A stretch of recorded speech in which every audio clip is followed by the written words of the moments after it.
The figure shows a ray of light falling normally on the face AB of an equilateral glass prism having refractive index 3/2. Placed in water of refractive index 4/3. Will this ray suffer total internal reflection on striking face AC? Justify your answer. चलिए start करते हैं इस question को.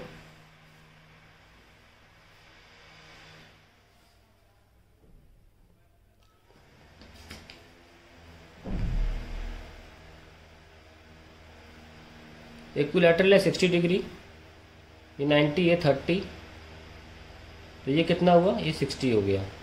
अब हमें देखना है कि लाइट अंदर रहती है कि ये ग्रेस करती है कि बाहर जाती है. इसके लिए ये एंगल ऑफ इंसिडेंस अगर ग्रेटर देन क्रिटिकल एंगल हुआ तो फिर ये लाइट TIR करेगी 60 पे. तो इसके लिए हमें क्रिटिकल एंगल फाइंड करना पड़ेगा. सबसे पहले कैसे करते हैं, mu glass sine 60 degree is equals to sine critical angle is equals to mu water sine 90 degree. क्योंकि जब 90 डिग्री पे रिफ्रैक्शन होता है तब एंगल जो क्रिटिकल इंसिडेंस होता है वो क्रिटिकल होता है. तो साइन सी हो जाएगा mu water by mu glass into 1. Mu water कितना है भाई, 4/3 दे रखा है, और म्यू ग्लास कितना है 3/2. सो आई विल गेट 8/9. सी आ गया साइन इनवर्स ऑफ 8/9. अब हमको ये देखना पड़ेगा कि एंगल कितना आ रहा है. देखिए थोड़ा सा अंदाजा लगाना पड़ेगा. जैसे कि ये 60 डिग्री है. 60 डिग्री किस पे मिलता है हमको, साइन 60 वी गेट एट मतलब 60 डिग्री सबने इनवर्स ट्रिग्नोमेट्री तो पढ़ी है, at sine inverse of √3/2 which is nothing but 0.866 है ना. तो साइन इनवर्स ऑफ 0.86 पे हमें 60 डिग्री मिल जाता है.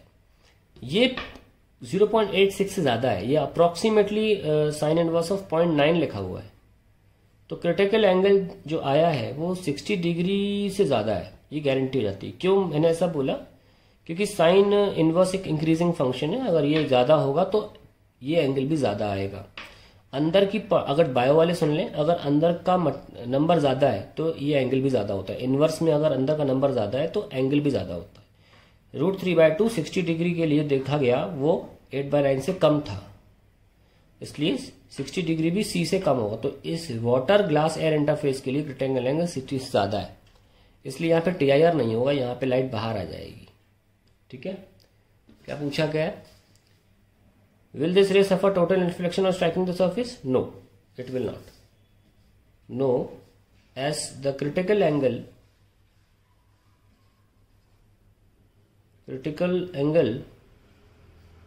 of incidence on glass water interface, यहां वाला glass water interface is more than the angle of incidence. ये हो गया हमारा आंसर खत्म. कोई निकालना चाहे तो निकाल भी सकता है, कोई बहुत बड़ी बात नहीं है.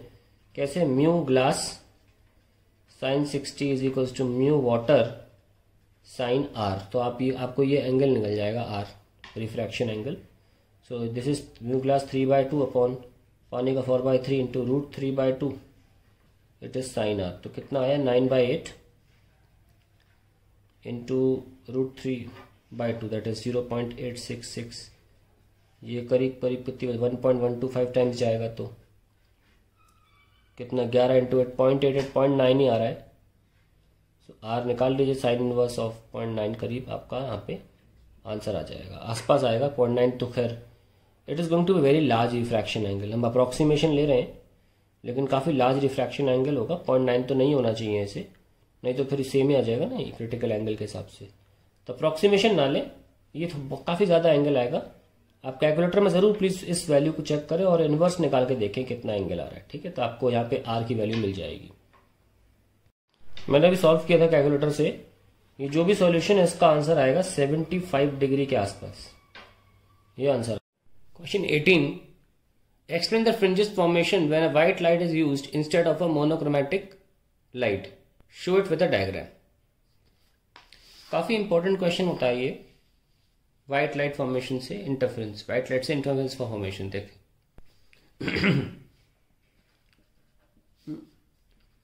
when white light is used,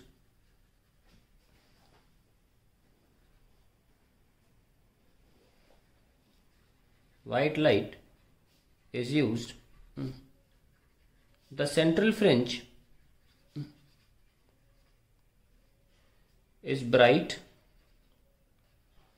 and white.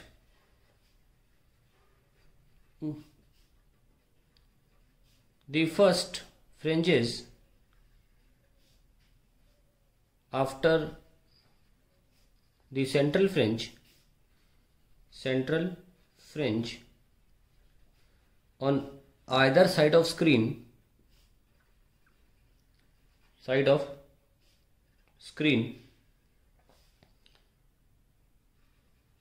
are colored with red near the center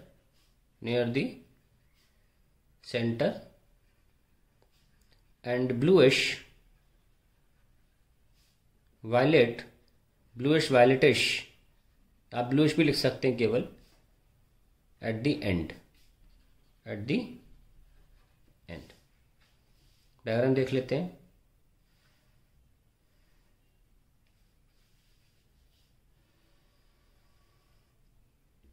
तो ये आपको मिलेगी bright and white,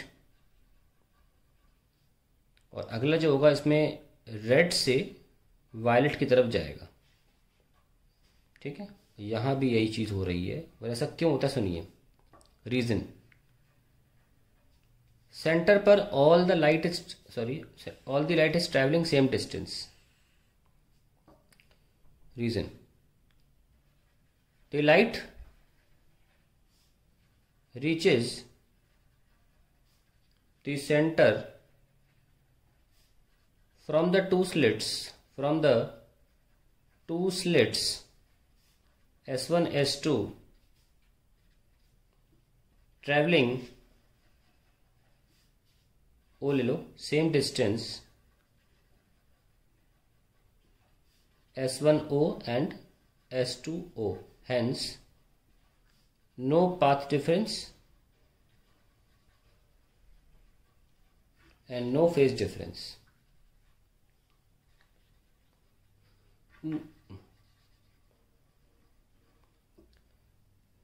Thus all colors in white light constructively interfere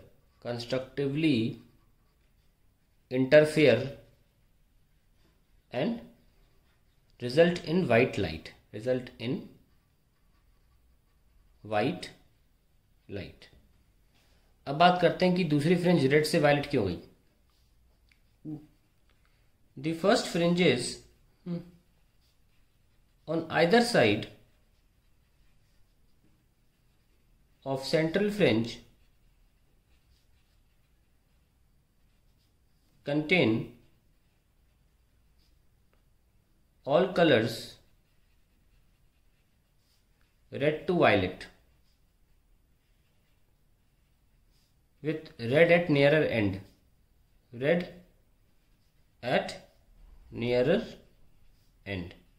ऐसा क्यों हुआ. देखिए, अगर आप बात करें फर्स्ट फ्रिंज की, डार्क फ्रिंज की बात करें, तो फॉर्मूला क्या बनता है. 2n - 1 lambda d by 2d. तो आप देख सकते हैं कि ब्लू की वेवलेंथ कम होती है, तो डार्क पहले ब्लू का बनेगा, क्योंकि रेड और ब्लू है ना, रेड और ब्लू कलर 7 रंगों में डोमिनेट कर जाते हैं. रेड उस एंड पे डोमिनेट करता है जब डार्क रेडिश कलर शुरू होते हैं, और इधर ब्लू कलर डोमिनेट करता है. तो हम रेड और ब्लू के माध्यम से बात कर रहे हैं. ठीक है, आप चाहें तो वायलेट के माध्यम से बात कर सकते हैं. खैर, तो आप देख सकते हैं कि लेमडा जो ब्लू है वो लेस है लेमडा वायलेट से, रेड से. तो डार्क फ्रिंज की पोजीशन जो होगी वो रेड और ब्लू में किसकी पहले बनेगी? ऑब्वियसली ब्लू की, क्योंकि लेमडा जो है वो ब्लू का कम है। तो हाइट जो होगी ब्लू वाली कलर की वो कम होगी, और वो उसका डार्क की कंडीशन सामने आ रही है। डार्क की मतलब अपने वाइट लाइट में से ब्लू गायब हो जाएगा, और जब वाइट लाइट में से ब्लू गायब हो जाएगा तो दूसरा डोमिनेटिंग कलर रेड है। That is why red comes first. बहुत से लोगों को लगता है कि वाइट कम्स, वो रेड ब्लू कम्स फर्स्ट। ऐसा नहीं, क्योंकि वो लोग सोचते हैं फॉर्मूला है ब्राइटनेस का n lambda D by d, और लेमडा रेड का क्या होता है, ज्यादा होता है, सॉरी कम, ब्लू का कम होता है, तो आपकी ब्राइट फिल्म बन जाएगी वो आगे।